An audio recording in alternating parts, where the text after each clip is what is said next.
Physics की दुनिया में स्टीफन हॉकिंग एक ऐसा नाम है जिसे पूरी दुनिया में बच्चों से लेकर बूढ़ों तक हर कोई जानता है। स्टीफन हॉकिंग एक बहुत ही कम देखे जाने वाली बीमारी एमोट्रोफिक लेटरल क्लेरोसिस से प्रभावित थे, जिसके कारण उनका शरीर पूरी तरह से पैरालाइज हो चुका था, जिसके चलते वो ना तो चल फिर सकते थे और ना ही ढंग से बोल पाते थे। लेकिन इन सभी परेशानियों के बावजूद स्टीफन हॉकिंग ने फिजिक्स की दुनिया में अपना खूब योगदान दिया और एक महान फिजिस्ट और कॉस्मोलॉजिस्ट बने। स्टीफन हॉकिंग में ब्रह्मांड के रहस्यों को सुलझाने में काफी ज्यादा रुचि थी, जिसके चलते उन्होंने ब्लैक होल्स और बिग बैंग जैसी थ्योरीज पर रिसर्च कर फिजिक्स की दुनिया में एक बड़ा योगदान दिया। लेकिन इन सब के बावजूद स्टीफन हॉकिंग इंसानों द्वारा धरती के एटमॉस्फेयर को लगातार अनदेखा और गलत आविष्कारों के निर्माण किए जाने पर काफी परेशान भी थे, जिसके चलते स्टीफन हॉकिंग ने इंसानों को चेतावनी देते हुए धरती पर आने वाले समय के लिए कुछ भविष्यवाणियां की थी,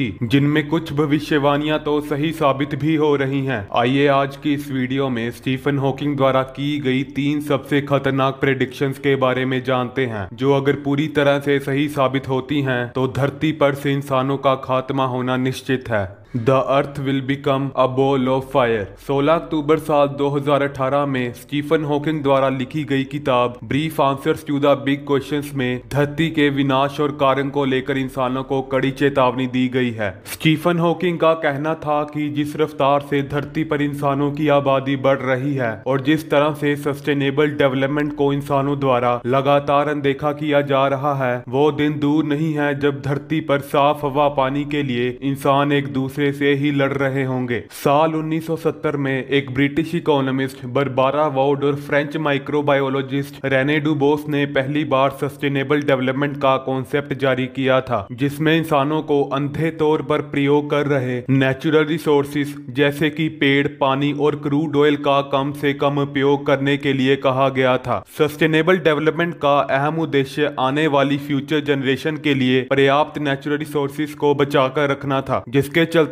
आज की पीढ़ी को कम से कम नेचुरल रिसोर्सेज का उपयोग करने के लिए कहा गया था, जिससे पॉल्यूशन जैसी परेशानियों को कम किया जा सकता है। लेकिन इस कॉन्सेप्ट को इंसानों द्वारा आज भी बड़े पैमाने पर अनदेखा किया जाता है और यही कारण है कि यमन और सोमालिया जैसे देशों में लोगों को साफ पानी पीने के लिए पैक्ड बोतल्स पर निर्भर रहना पड़ता है। और यही अगर हम बात करें भारत की, तो राजधानी दिल्ली जैसे शहरों में एयर पोल्यूशन की मात्रा 200 AQI तक पहुंच चुकी है, जबकि साफ हवा के लिए AQI 100 से कम होना अनिवार्य है। और नतीजा ये है कि लोगों को सांस लेने में भी दिक्कत आने लगी है और फ्रेश ऑक्सीजन लेने के लिए दिल्ली एयरपोर्ट में भारत का पहला ऑक्सीप्योर बार खोला गया है, जहां 299 रुपए में आप 15 मिनट तक फ्रेश ऑक्सीजन ले सकते हैं। लेकिन एक आम आदमी रोज रोज तो इन ऑक्सीजन बार्स में जाने से रहा, जिसके कारण लोगों को मजबूरन प्रदूषित हवा में ही सांस लेनी पड़ रही है, जिसके कारण हार्ट डिसीज, लंग कैंसर और निमोनिया जैसी बीमारी तो आज दुनिया में एक आम बात है। लेकिन इन हेल्थ प्रॉब्लम्स को साइड रखते हुए अगर हम वापस स्टीफन हॉकिंग की प्रेडिक्शंस की तरफ आए, तो Brief Answers to the Big Questions में स्टीफन हॉकिंग ने साफ तौर पर लिखा है कि अगर इंसान इसी तरह नेचुरल रिसोर्सेज का ओवर यूज करते रहे और समय रहते ग्लोबल वार्मिंग पर ध्यान नहीं दिया गया, तो साल 2600 तक धरती का टेम्परेचर कई डिग्री सेल्सियस तक बढ़ जाएगा, जिसके चलते अर्थ एक जाइंट फायर बॉल में तब्दील होने लगेगी और एक्सट्रीम टेम्परेचर की वजह से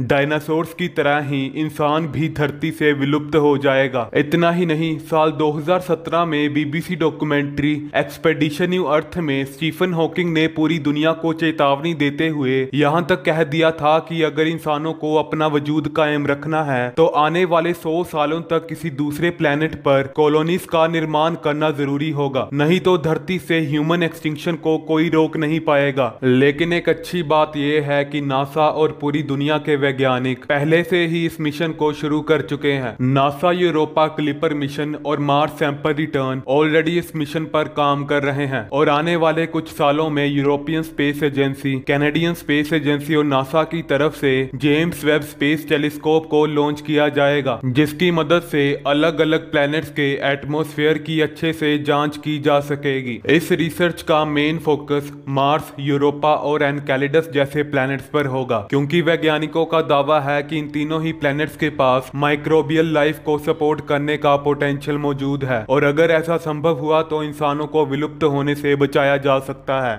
warnings on artificial intelligence. Warnings को समझने से पहले आर्टिफिशियल इंटेलिजेंस के मतलब को अच्छे से समझते हैं। आसान भाषा में समझाया जाए तो आर्टिफिशियल इंटेलिजेंस का मतलब होता है कि किसी भी मशीन या डिवाइस को इतना इंटेलिजेंट बना देना कि वो सभी टास्क बिना इंसानों की इन्वॉल्वमेंट के खुद कर सके। एआई की मदद से एक मशीन खुद ब खुद किसी भाषा को समझ सकती है और इंसानों की तरह ही सोच सकती है, और किसी भी प्रॉब्लम का सलूशन भी बिना इंसानों की मदद से निकाल सकती है। आर्टिफिशियल इंटेलिजेंस दो तरह की होती है, पहली नैरो और वीक एआई और दूसरी जनरल और स्ट्रॉन्ग एआई। नैरो और वीक एआई में मशीन एक स्पेसिफिक टास्क को खुद ब खुद कर सकती है, लेकिन इस लेवल पर एआई में इंसानों जैसी कॉग्निटिव थिंकिंग एबिलिटीज नहीं पाई जाती, या फिर कह सकते हैं कि इस लेवल पर आर्टिफिशियल इंटेलिजेंस हाई लेवल की ऑफर नहीं की जाती। दूसरा है जनरल और स्ट्रॉन्ग एआई। इस लेवल पर एक मशीन इंसानों वाले सभी काम कर सकती है, जैसे कि समझना, याद करना और बाद में उस नॉलेज को अप्लाई करना। जिस कामों को करने में तेज दिमाग और समझदारी चाहिए होती है, स्ट्रॉन्ग एआई उन सभी कामों को बिना इंसानों की मदद के खुद कर सकता है। नवंबर साल 2017 में स्टीफन हॉकिंग ने आर्टिफिशियल इंटेलिजेंस पर बेहद ही हैरान करने वाले विचार पेश किए थे। स्टीफन हॉकिंग का कहना था कि आर्टिफिशियल इंटेलिजेंस का आविष्कार हमारी सिविलाइजेशन की सबसे भयानक इन्वेंशन हो सकती है, अगर समय रहते इसे सही से कंट्रोल नहीं किया गया। स्टीफन हॉकिंग ने अपनी स्पीच के दौरान कहा था, success is creating effective AI could be the biggest event in the history of our civilization or the worst we just don't know, so we can not know if we will be infinitely helped by AI or ignored by it and sidelined or conceivably destroyed by it. इन lines के जरिए Stephen Hawking हमें ये समझाना चाहते थे कि जरूरी नहीं है कि एआई इंसानों के लिए केवल मददगार साबित होगा, ऐसा भी हो सकता है कि आर्टिफिशियल इंटेलिजेंस इंसानों को बुरी तरह से नष्ट कर दे। लेकिन कैसे? आज के समय में ऐसा कोई काम नहीं है जिसे एआई नहीं कर सकता, चाहे वो रेगुलर टास्क हो या फिर ऐसे काम जिनमें हाई थिंकिंग एबिलिटीज चाहिए हो, जिसकी वजह से बड़े पैमाने पर बेरोजगारी और जॉब डिस्प्लेसमेंट तो बढ़ ही रही है, लेकिन इसके साथ साथ आम जनता की प्राइवेसी पर भी खतरा मंडरा रहा है। हैकर्स और साइबर क्रिमिनल्स एआई का प्रयोग लोगों की फेक ऑडियोज और वीडियोस बनाने में कर रहे हैं, जिन्हें पहली नजर में कोई भी फेक नहीं बता सकता। नवंबर साल 2023 में कनाडा की एक 59 साल की महिला के साथ भी ऐसा ही कुछ फ्रॉड हुआ, जहां हैकर्स ने उस महिला की नेफ्यू की फेक वॉइस में बात करते हुए उस महिला से 1,40,000 रुपए अपने अकाउंट में ट्रांसफर करवा लिए। और यही अगर हम बात करें भारत की, तो बड़े बड़े सेलिब्रिटीज भी एआई फेक वीडियोस का शिकार बन रहे हैं। हाल ही में सिक्योरिटी सॉफ्टवेयर कंपनी McAfee द्वारा किए गए एक सर्वे में पाया गया कि हर 7,000 लोगों में 77% लोग एआई वॉइस स्कैम्स का शिकार बन रहे हैं। लेकिन क्या एआई सिर्फ यहीं तक सीमित है? बिल्कुल नहीं। एआई का इस्तेमाल आज के समय में देश के डिफेंस सिस्टम में भी किया जाता है, जहां autonomous drones, AI missile system और ऑटोमेटेड टारगेट सिस्टम का प्रयोग देश की सुरक्षा के लिए किया जाता है। ये ड्रोन्स और मिसाइल्स बिना किसी इंसान की मदद या आदेश के टारगेट को फिक्स ही नहीं बल्कि अपनी समझदारी से उस पर फायर कर बुरी तरह से तबाह भी कर सकता है। और इस पूरे मैकेनिज्म में एक छोटी सी गलती या programming error in AI powered machines के गलत डिसीजन लेने का कारण बन सकता है, जिसके कारण ये एआई वेपन्स किसी गलत टारगेट को अपना निशाना बना सकता है, और इस गलती के कारण हजारों लाखों लोगों की जान भी जा सकती है। एलियंस। स्टीफन हॉकिंग ने अपनी जिंदगी का आधे से ज्यादा वक्त अंतरिक्ष के रहस्यों को सुलझाने में बिताया है, और इस बात में कोई शक नहीं है कि स्टीफन हॉकिंग एलियंस में अटूट विश्वास रखते थे। साल 2015 में स्टीफन हॉकिंग ने ब्रेक थ्रू इनिशिएटिव्स नाम का एक प्रोजेक्ट लॉन्च किया था, जिसमें हाई पावर्ड कंप्यूटर्स का इस्तेमाल कर ब्रह्मांड में घूम रही अलग अलग आवाजों को सुना जा सकता था। ब्रेक थ्रू इनिशिएटिव्स को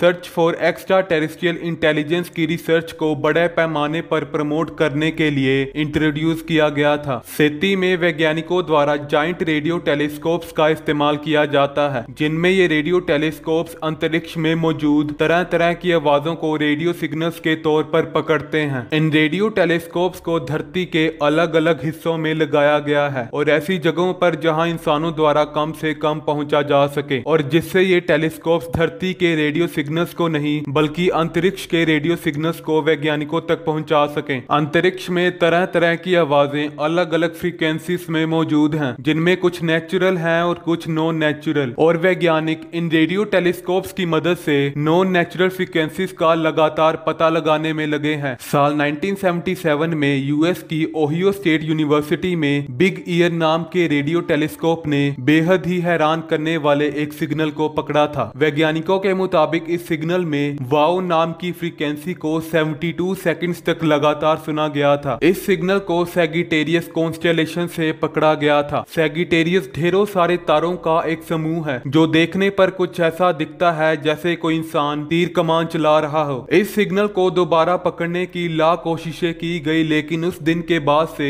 इस आवाज को फिर कभी नहीं सुना गया। स्टीफन हॉकिंग का मानना था कि इस ब्रह्मांड में और भी कई सारी सिविलाइजेशंस मौजूद हैं जिन्हें हम नहीं जानते, लेकिन वो धरती को लगातार ऑब्जर्व कर रहे हैं। स्टीफन हॉकिंग के मुताबिक ये सभी सिविलाइजेशंस टेक्नोलॉजी और इंटेलिजेंस के मामले में इंसानों से कहीं ज्यादा आगे हैं। स्टीफन हॉकिंग का कहना था कि अगर भविष्य में कभी एलियंस के साथ संपर्क करना मुमकिन हुआ तो हो सकता है कि एलियंस को इंसानों में कोई खास दिलचस्पी ना हो, जिसके चलते एलियंस इंसानों को जानी नुकसान भी पहुंचा सकते हैं। ऐसे में इंसानों को एलियंस के साथ संपर्क करने में बेहद ही सतर्क रहना होगा।